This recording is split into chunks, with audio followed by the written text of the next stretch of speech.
Bonjour à tous et bienvenue à Catch Club. On se retrouve pour la review de Money in the Bank. On a eu un gros show hier soir avec des surprises, des annonces mais également des déceptions. Je vais tout vous expliquer dans un instant. Mais d'abord, je tiens à remercier Holy Energy qui sponsorise cette vidéo. Et pour ceux qui me connaissent un petit peu, vous savez sûrement que j'adore les boissons énergisantes, les energy drinks, mais j'adore également les bonbons. Et ce mois-ci, Holy nous a gâtés car ils ont effectué un partenariat avec la marque de bonbons Eat Cheese afin de nous sortir 3 goûts inédits en édition limitée. Donc vous avez les goûts Blue Raspberry, bonbons au cola et orange vanille, et à côté de ça, vous avez également une gamme de bonbons Eat Cheese goût Holy. Et à côté de ça, comme d'habitude, vous pouvez retrouver des dizaines de goûts fruités dans 3 gammes, les Holy Energy, les Holy Iced Tea et bien entendu la nouvelle gamme Holy Hydration. Donc comme d'habitude, je vous laisse mon lien affilié et mes codes promo dans la description, et un grand merci à tous ceux qui vont commander. Allez, c'est parti, on passe à la review et on démarre avec le premier match de la soirée, le Money in the Bank Ladder Match masculin, dans lequel il y avait Jey Uso, Carmelo Hayes, Andrade, Chad Gable, LA Knight et Drew McIntyre. Quand McIntyre fait son entrée, le public commence directement à scander CM Punk. Et donc bien entendu, ladder match, 6 catcheurs, donc c'est le bordel pendant 20 minutes, ça part dans tous les sens. Et vers la fin du match, on a Andrade et Carmelo Hayes en haut d'une échelle. Et là, vous avez Andrade qui effectue un Sunset Flip Powerbomb sur Carmelo Hayes sur une échelle. Donc Andrade et Carmelo Hayes sont KO, ça c'est bon. Derrière, on a Chad Gable qui se bat avec LA Knight et il souplexe LA Knight par-dessus les cordes sur une échelle qui était à l'extérieur du ring. Donc LA Knight est KO également. Derrière, vous avez Jey Uso qui se débarrasse de Gable, car Gable était à 2 doigts de choper la mallette, mais il s'est retrouvé accroché au crochet et il n'avait plus d'échelle en dessous de lui. Donc d'un coup, il est tombé, et derrière, Jey Uso a enchaîné avec un spear sur Gable pour se débarrasser de lui également. Donc Jey Uso est tout seul dans le ring, il est à 2 doigts de choper la mallette. Mais d'un coup, Drew McIntyre est de retour. Et là, vous avez McIntyre qui chope une échelle et qui la jette comme un javelot directement dans la gueule de Jey Uso. Donc là, forcément, Jey Uso tombe par terre et McIntyre enchaîne avec un Claymore Kick. Donc maintenant, c'est Drew McIntyre qui est tout seul. McIntyre monte en haut de l'échelle et il décroche la mallette Money in the Bank. Donc Drew McIntyre est le nouveau Mr. Money in the Bank, et pour rappel, il avait annoncé lundi dernier lors de Raw qu'il va remporter la mallette à Money in the Bank et qu'il va cash in le soir même. Donc affaire à suivre. Puis on enchaîne avec Sami Zayn qui défend son titre intercontinental contre Bron Breakker. Et là, j'ai eu ma première déception de la soirée, mais attention, le match n'était pas du tout mauvais. On a eu un très bon match entre Bron Breakker et Sami Zayn. Breakker qui a sorti tous ses petits classiques, il a tenté son gros spear à l'extérieur, mais Sami Zayn l'a évité. Puis quelques instants plus tard, il a tenté de porter son gros coup de la corde à linge sur Sami Zayn sur la table des commentateurs, mais le problème, c'est qu'il n'arrivait pas à placer son spear. Il l'a tenté 2 fois dans le ring, mais à chaque fois, Sami Zayn l'a contré avec un coup de pied. Et notamment à la fin du match, Sami Zayn a contré le spear de Bron Breakker et derrière, il a pu enchaîner avec son Helluva Kick pour la victoire. Donc Sami Zayn conserve le titre intercontinental et ça me dérange pas du tout. Comme je vous l'ai dit, en fait, ce n'est pas le résultat qui me dérange et ce n'est pas non plus la qualité du match. La qualité du match était bonne et le résultat est correct. Ce qui me dérange par contre, c'est que pour moi, Sami Zayn a battu Bron Breakker trop facilement. La WWE nous vend Bron Breakker comme un monstre ces dernières semaines et clairement Bron Breakker est le futur de la fédération. Donc pour moi, il n'y a aucun problème à ce qu'il perde. Je suis totalement ok par rapport au fait qu'il ait perdu lors de Money in the Bank. Mais j'aurais aimé qu'il perde de manière plus compliquée, on va dire. J'aurais aimé que Sami Zayn galère un petit peu plus à battre Bron Breakker. Mais là, il aura simplement fallu un Helluva Kick et c'est réglé. C'est vraiment la seule petite critique que j'ai par rapport au match. Pour moi, il manquait 2 à 5 minutes. Juste le temps de rajouter, par exemple, 2 finishes où Bron Breakker se serait dégagé et ensuite, il aurait perdu sur le 3e. Comme ça, au moins, il aurait vraiment montré l'âme d'un guerrier qui voulait se battre. Mais là, il a perdu dès le premier finish, je trouve ça un petit peu dommage. Mais comme je l'ai dit, je le répète, ce n'est pas la fin du monde, ne vous inquiétez pas pour Bron Breakker, il va s'en remettre très rapidement, et potentiellement je le vois bien détruire Sami Zayn lors des prochaines semaines pour un petit peu se venger, on va dire, et peut-être qu'on aura un rematch entre les deux catcheurs lors du prochain PLE. Ensuite, nous avons une petite pub qui nous annonce le retour du PLE Bad Blood le 5 octobre prochain à Atlanta. Puis derrière, nous avons la guest host de Money in the Bank, Trish Stratus, qui fait son entrée pour nous présenter John Cena qui est présent à Toronto. John Cena apparemment qui a une annonce à faire. Donc John Cena fait son entrée avec un nouveau t-shirt et une nouvelle petite serviette sur laquelle il y a marqué The Last Time Is Now. c'est-à-dire la dernière fois et maintenant, la dernière fois, c'est maintenant. Et là, John Cena monte sur le ring et il nous annonce officiellement sa retraite de la WWE. Mais attention, il ne prend pas sa retraite tout de suite. En fait, John Cena était présent hier soir pour nous annoncer qu'il va prendre sa retraite en 2025. Et donc là, lors de son speech, il explique que l'année prochaine, le Royal Rumble, Elimination Chamber et WrestleMania seront ses derniers PLE en tant que catcheur actif. Donc là, on a cru qu'en fait WrestleMania 41 sera son dernier match. Mais derrière, John Cena est apparu lors de la conférence de presse après Money in the Bank pour tout nous expliquer. Et en gros, il a précisé qu'en fait, sa tournée d'adieu va démarrer en janvier 2025 jusqu'en décembre 2025. Donc ça va être une tournée sur toute l'année dans laquelle il y aura 30 à 40 dates pour John Cena. Donc en fait, il s'était mal exprimé pendant le show. WrestleMania 41 ne sera pas son dernier match, mais ce sera bien son dernier WrestleMania en tant que catcheur. Et derrière, donc, il aura encore plusieurs matchs durant toute l'année 2025 pour faire sa tournée d'adieu. Donc si jamais vous souhaitez voir John Cena en tant que catcheur, ce sera les dernières occasions en 2025 durant ces 30 ou 40 dates. Donc John Cena va prendre sa retraite à la fin de l'année prochaine, mais attention, il a précisé que certes il va prendre sa retraite en tant que catcheur in-ring, mais par contre, il fera toujours partie de la famille WWE, donc on le reverra toujours de temps en temps. Et donc perso, tout ce que j'ai à dire, c'est que j'ai grandi avec John Cena comme beaucoup d'entre vous. J'ai littéralement suivi toute sa carrière, donc merci John Cena. Et j'ai hâte de vivre l'année 2025 car j'imagine que la WWE et John Cena vont nous réserver de belles surprises. On enchaîne avec Damian Priest qui défend le titre World Heavyweight face à Seth Rollins. Et j'ai beaucoup de choses à dire sur ce match. Donc d'abord, au bout de quelques minutes, vous avez un échange entre Damian Priest et Seth Rollins. Et là, Rollins réussit à porter son Falcon Arrow sur Damian Priest. Il l'effectue le tomber. L'arbitre compte 1, 2... Et d'un coup, l'arbitre s'arrête alors que les épaules de Damian Priest étaient toujours au sol. Donc là, on n'a pas compris ce qui s'est passé. Il y a eu un énorme bug. Et derrière, vous avez la musique de Drew McIntyre qui retentit. McIntyre fait son entrée. Donc là, il y a eu un petit bug et selon moi, ce qui s'est passé, c'est qu'en fait, Rollins était censé effectuer le tombé sur Damian Priest et la musique de McIntyre devait sûrement interrompre le tombé et faire réagir Seth Rollins. Mais je pense que la musique de McIntyre a malheureusement démarré quelques secondes trop tard et c'est pour cette raison en fait qu'il y a eu un petit bug. Damian Priest n'a pas compris ce qui s'est passé non plus. Certaines personnes pensaient que Damian Priest devait se dégager mais qu'il ne s'est pas dégagé parce qu'il était KO. Mais si vous regardez bien la scène, vous pouvez voir que Damian Priest n'est pas KO et qu'il est même étonné de ce qui s'est passé car directement quand il voit que l'arbitre a arrêté son tombé et que la musique de McIntyre n'a pas démarré à temps, il commence à choper la jambe de Rollins pour lui faire un petit signe. Donc bref, il y a eu un petit bug, il y a eu une petite erreur de timing, c'est dommage mais ça arrive.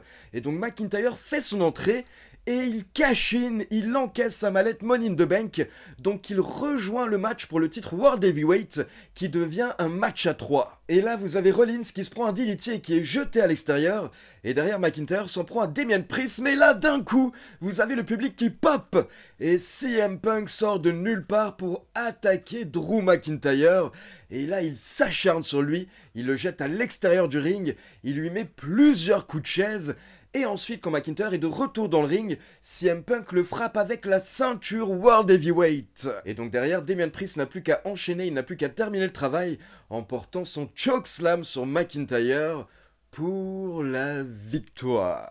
Donc Damian Priest conserve le titre World Heavyweight. Drew McIntyre vient de perdre sa mallette Money in the Bank quelques minutes après l'avoir gagné. CM Punk est assis sur la table des commentateurs et il est ravi. Mais là, attention, vous avez Seth Rollins qui est très énervé. Seth Rollins qui se rapproche de CM Punk.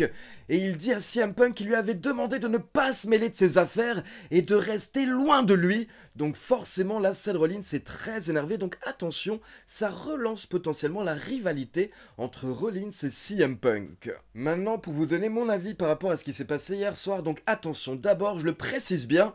Ce qui s'est passé hier soir était bien. C'était vraiment pas mal comme segment. Mais personnellement, je n'ai pas aimé. Je pense qu'il y avait des choix qui auraient pu être mieux. Et selon moi, c'est dommage d'avoir donné la mallette à Drew McIntyre pour avoir sacrifié la mallette Money in the Bank. Honnêtement, je n'avais même pas parlé de ce scénario dans la vidéo pronostic, car pour moi, ce scénario était un petit peu trop évident et j'espérais que la WWE n'allait pas le choisir. Car je veux dire, c'est bon quoi, on a compris que McIntyre et Punk se détestent. Punk a fait perdre le titre à McIntyre lors de WrestleMania et il a également gâché son opportunité à Clash at the Castle et à côté de ça McIntyre a détruit CM Punk. On est déjà au niveau de haine totale maximum pour ces deux catcheurs.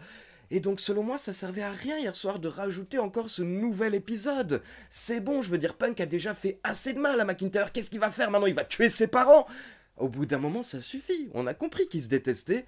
Et donc je trouve ça vraiment dommage d'avoir sacrifié la mallette Money in the Bank pour nous rajouter encore un chapitre, alors que cette rivalité est déjà, on va dire, à son paroxysme. Et à la limite, s'il voulait faire intervenir CM Punk, moi à la place j'aurais plutôt fait intervenir CM Punk lors du match Money in the Bank pour empêcher McIntyre de remporter la mallette au moment où il était à deux doigts de la choper. Comme ça, encore une fois, on aurait pu dire que CM Punk a gâché quelque chose pour McIntyre, et c'est un schéma qui aurait également énervé McIntyre, mais sans sacrifier la mallette Money in the Bank. Parce que perso, je vous avoue que j'aime beaucoup la mallette Money in the Bank, et j'aime beaucoup le fait que pendant quelques jours ou quelques semaines ou parfois quelques mois, on a ce suspense d'un catcheur et d'une catcheuse qui peuvent cash in à tout moment. Et là c'est dommage parce que pendant un an on va pas l'avoir. Et j'ai vu certaines personnes qui disaient oui mais c'est sûrement parce que la WWE a des plans, ils savent qu'ils pourront pas cash in lors des 12 prochains mois, etc. Mais vous savez, ça c'est impossible à savoir. Triple H aujourd'hui il sait pas ce qui va se passer dans 12 mois, et comme vous le savez dans le catch ça peut changer à tout moment, donc même s'il a des plans, ses plans peuvent changer à tout moment. Donc selon moi ça aurait été cool quand même que d'avoir un catcheur avec la mallette Money in the Bank, au moins pendant quelques semaines. Et en plus si on veut vraiment souligner un petit peu les petits détails qui sont pas très logiques, pourquoi est-ce que McIntyre a cash-in en plein milieu d'un match? Le plus logique habituellement c'est de cash-in après un match, quand ton adversaire est KO. Là c'était pas très logique de cash-in en plein match pour McIntyre. Et à côté de ça, à la fin du match, vous avez Rollins qui se prend un DDT et qui disparaît pendant 2 minutes pour toute la fin du match. Il est totalement passé au second plan à la fin du match, donc heureusement par contre qu'il est venu confronter CM Punk, ça c'était cool pour relancer un petit peu les choses entre les deux. Donc voilà, perso je suis un petit peu déçu qu'on ait sacrifié la mallette Money in the Bank, mais comme je vous l'ai dit par contre, c'était pas du tout un mauvais segment, c'était un bon segment. Mais pour moi, c'était pas forcément utile, on va dire, ce qui s'est passé hier soir. Et je précise également que lors de la conférence post-show, Drew McIntyre a débarqué un moment au niveau du panel, il a interrompu l'émission, il a commencé à gueuler en regardant la caméra, il critiquait CM Punk, et là vous avez des arbitres qui sont intervenus pour calmer McIntyre, mais McIntyre a poussé les arbitres, donc Adam Pearce est intervenu, et là McIntyre a mis un coup de coude à Adam Pearce, et du coup Adam Pearce s'est énervé, et c'est Wade Barrett qui a réussi à un petit peu calmer McIntyre et le ramener en coulisses derrière. Ensuite, on enchaîne avec le Money in the Bank ladder match féminin dans lequel nous avions Io Sky, Chelsea Green, Lyra Valkyria, Tiffany Stratton, Naomi et Zoe Stark. Et perso, je vous avais dit que dans ma vidéo pronostic, Tiffany Stratton et Chelsea Green étaient mes deux préférés, mes deux chouchous et favorites pour ce match. Et c'était clairement également les favorites du public hier soir. Le public adorait Tiffany Stratton. Et également Chelsea Green, bien entendu, qui, elle, est bien entendu canadienne. Et par rapport à ce match, je vais être très rapide. Honnêtement, pour moi, hier soir, ça a été le meilleur match. J'étais à fond dedans, j'étais méga diverti. Le public était à fond dedans. Et j'ai vu beaucoup de remarques très positives en ligne. Donc, bien joué aux 6 catcheuses qui ont pris beaucoup de risques, qui ont effectué beaucoup de gros bumps sur les échelles, bien entendu. Mais elles ont également sorti des tables pendant le match. Et à la fin, vous avez Chelsea Green qui est à 2 doigts de choper la mallette. J'ai vraiment cru qu'elle allait gagner. Mais là, Tiffany Stratton est intervenue. Et Tiffany Stratton a fait tomber Chelsea Green du haut de l'échelle à travers 2 tables qui étaient à l'extérieur du ring. Donc Chelsea s'est retrouvée KO. Et derrière, c'était Tiffy Time. Tiffany Stratton est montée en haut de l'échelle et elle a décroché la mallette Money in the Bank. Alors honnêtement, je suis un petit peu déçu pour Chelsea Green, mais elle a brillé pendant le match et le public n'arrêtait pas de popper pour elle, donc ça c'était vraiment cool. Mais à côté de ça, je suis vraiment très content pour Tiffany Stratton et je pense qu'elle va être une très bonne Miss Money in the Bank. Et d'ailleurs, juste après le match, on a un petit échange en coulisses entre Tiffany Stratton et Trish Stratus, où Tiffany Stratton fait comprendre à Trish que le Trish Time est terminé et dorénavant, c'est le Tiffy Time.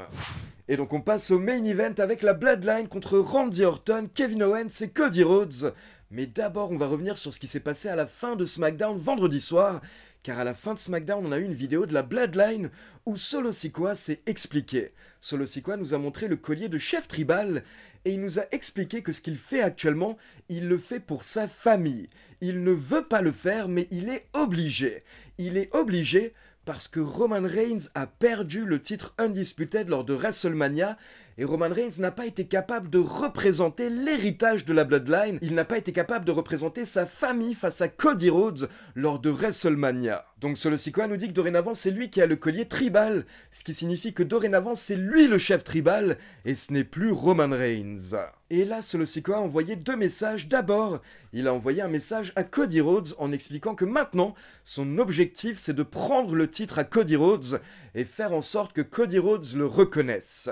Et à côté de ça, il a également envoyé un message à Roman Reigns en disant que si Roman Reigns veut récupérer tout ça, s'il veut récupérer le titre, eh bien il n'a qu'à venir lui prendre. Donc le message est clair, Roman Reigns n'est plus le chef tribal, Solo Sikoa est le nouveau chef tribal, et il va récupérer le titre Undisputed pour sa famille. Et sinon, à côté de ça, hier soir, on se demandait également est-ce que Jacob Fatu pourrait être présent. Eh bien oui, Jacob Fatu était bien présent au Canada, c'est la première fois qu'il était présent à un show de catch en dehors des États-Unis. Et Jacob Fatu a bien catché car l'équipe de la Bloodline était composée de Solo Sikoa, Jacob Fatu et Tama Tonga, et donc Tonga Loa était au bord du ring avec la Bloodline. Et il faut savoir que par rapport à Jacob Fatu, lors du kick-off, Michael Cole a précisé que Jacob Fatu est tellement dangereux qu'à la base il n'avait pas le droit d'aller au Canada, et la WWE et Triple H sont intervenus pour que Jacob Fatu ait une permission spéciale d'après Michael Cole. Donc clairement, la WWE essaie de tout faire pour nous hyper Jacob Fatu comme quelqu'un de très dangereux. Et justement, hier soir, quand il rentre dans le match pour la première fois, il se retrouve face à Randy Orton. Et là, rapidement, Randy Orton lui porte son DDT sur les cordes, le DDT classique de Randy Orton. Et derrière, Randy Orton se retourne pour célébrer avec la foule, car il pense que Jacob Fatu est KO. Sauf que Jacob Fatu s'est directement relevé après le DDT de Randy Orton, ça ne lui a rien fait, alors qu'habituellement tout le monde est KO après ce DDT, donc ça vous montre vraiment à quel point la WWE veut push Jacob Fatu. Donc là c'était marrant parce que Randy Orton se tourne pour se mettre en position de RKO, mais d'un coup il se rend compte que Jacob Fatu va très bien et que le DDT ne lui a rien fait, et là on a pu voir que même Randy Orton avait tout de même un petit peu peur. Et donc pendant le match on a la Bloodline qui a plutôt bien travaillé sur les faces, et Solo Sikoa qui évitait de trop bosser. À chaque fois il laissait Jacob Fatu et Tama Tonga faire le travail, et ensuite il entrait dans le ring quand ses adversaires étaient à terre. Et quelques minutes plus tard on a Solo Sikoa qui tente de frapper Cody, mais Cody esquive, et là Solo Sikoa frappe l'arbitre qui se retrouve KO. Mais les faces continuent, vous avez Kevin Owens qui porte son frog splash sur Solo Sikoa, et Randy Orton qui enchaîne avec son RKO, mais il n'y a pas d'arbitre, ils peuvent pas effectuer le tombé. Donc là, Cody Rhodes regarde la table des commentateurs et il se dirige vers la table, il commence à la débarrasser. Et là, vous avez Cody Rhodes, Randy Orton et Kevin Owens qui se préparent pour porter un triple powerbomb à Solo Sikoa sur la table. Mais encore une fois, Jacob Fatu intervient pour sauver son chef tribal. Mais là, vous avez Kevin Owens qui prend l'avantage, il place Jacob Fatu sur la table des commentateurs et il lui porte un frog splash sur la table. Puis derrière, Kevin Owens retourne dans le ring avec Tama Tonga, et là il se prépare pour lui porter une prise, mais d'un coup vous avez Tonga Loa qui intervient pour porter un low blow à Kevin Owens. Par contre, niveau timing, Tonga Loa était pas très bon, il a dû s'y reprendre à 2 fois pour porter le low blow à Kevin Owens, alors c'est pas très grave, ça arrive. Mais bon, ça fait quand même 2 fois que ça arrive à Tonga Loa. Déjà, lors de ses débuts à Backlash, niveau timing, c'était pas parfait. Et là, encore une fois, hier soir, il a légèrement bugué sur le low blow. Mais après, comme je l'ai dit, c'est pas grave. Mais tout de même, Tonga Loa, fais attention un petit peu. Mais quelques instants plus tard, vous avez Cody Rhodes qui prend l'avantage et qui commence à porter des crossroads sur Solo Sikoa. Il en porte un premier, puis un deuxième. Et au moment où il veut porter le troisième, il a Jacob Fatu qui lui saute dessus. Encore une fois, Jacob Fatu qui vient sauver son chef tribal. Jacob Fatu qui enchaîne avec un DDT sur Cody, puis il relève Cody, il le tient, et là vous avez Solo Sikoa qui se rapproche, il dit à Cody de le reconnaître, et derrière il enchaîne avec son Samoan Spike, et Solo Sikoa effectue le tombé sur Cody Rhodes, le champion Undisputed, pour la victoire. Donc le show se termine avec la Bloodline qui est en train de célébrer, et perso pour moi c'était exactement ce qu'il fallait. Je vous l'avais expliqué dans la vidéo pronostic, pour moi il fallait absolument une victoire de la Bloodline pour leur donner un peu plus de crédibilité, pour les builder, et c'est exactement ce que la WWE a fait hier soir. En plus vous avez Solo qui a réussi à effectuer le tombé sur le champion, donc potentiellement Solo, j'imagine maintenant on va demander un match pour le titre, et on pourrait donc se diriger vers Solo Sikoa contre Cody Rhodes à SummerSlam, le prochain PLE. Et donc en conclusion, je dirais que le PLE n'était pas mauvais, mais après c'est une question de goût. Il y a certaines décisions qui peuvent plaire à certaines personnes et pas d'autres. Comme par exemple, je vous l'ai expliqué, la mallette pour moi c'était un petit peu dommage. Et par rapport à Braun Breaker, comme je l'ai expliqué également, j'aurais voulu que ça misait une galère un petit peu plus pour battre Braun Breaker. Mais sinon, le show était correct, on va dire. Donc voilà, c'est tout pour la review de Money in the Bank. Maintenant, comme d'habitude, c'est à vous. N'hésitez pas à me laisser vos avis dans les commentaires. Je rappelle que pour ceux qui veulent effectuer une commande Oli, vous avez mon lien affilié à mes codes promo dans la description. Et comme d'habitude, n'oubliez pas de liker la vidéo, de vous abonner à la chaîne et de cliquer sur la petite cloche pour être informé de la sortie des prochaines vidéos. Ciao tout le monde!